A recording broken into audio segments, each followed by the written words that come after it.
ప్రభు, నీవు మాతో చేసిన నిబంధనను స్మరించుకొనుము, దానిని రద్దు చేయకుము. మొదటి పట్టణము ఇర్మియా గ్రంథము 14వ అధ్యాయము 17వ వచనం నుండి 22వ వచనం వరకు. మొదటి పట్టణము ఇర్మియా గ్రంథము 14వ అధ్యాయము 17వ వచనం నుండి 22వ వచనం వరకు. ప్రభువు నన్ను వారికి నా నివేదనను ఇట్లు తెలియజేయమనిను. నా నేత్రములు రేయింబవళ్ళు కన్నీరు కార్చునుగాక. ఆ బాష్పధారకు అంతయు ఉండకుండుగాక. నా కన్యక అయిన కుమార్తె నా ప్రజకు ఘోరమైన గాయమైనది, దారుణమైన దెబ్బ తగిలినది.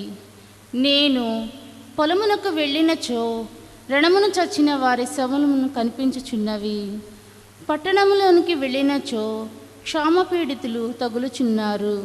ప్రవక్తలు, యాజకులు తమ పని తాము చేయుచున్నారు, కానీ వారేమి చేయుచున్నారో వారికే తెలియదు. ప్రభు, నీవు యూదాను పూర్తిగా నిరాకరించితివా? సియోనును ఈసడించుకొంటివా? మరలా కోలుకొని రీతిగా మమ్ము గాయపరచితివేలా? మేము క్షేమము ఆశించితిమే కానీ ఫలితము కలగలేదు. ఆరోగ్యము సిద్ధించుననుకొంటిమి కానీ భీతి వాటిల్లెను. ప్రభు, మేము మీకు ద్రోహముగా పాపము చేసితిమి. మేము మా తప్పులు, మా పితరుల తప్పులు కూడా ఒప్పుకొనుచున్నాము.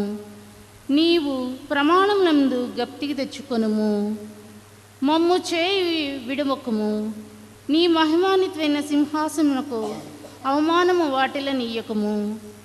నీవు మాతో చేసుకొనిన నిబంధనను స్మరించుకొనుము, దానిని రద్దు చేయకుము. అన్యజాతులు విగ్రహములు వాన కురిపింపలేవు. ఆకాశము స్వయముగా జల్లులు కురిపింపలేదు. మా ప్రభువైన దేవా, నీవే ఆ పనికి సమర్థుడవు. నేను నిన్నే నమ్మితిమి. ఈ కార్యములెల్లా చేయగలవాడవు నీవే. ఇది ప్రభువు వాక్కు. సర్వేశ్వరునికి వందనములు.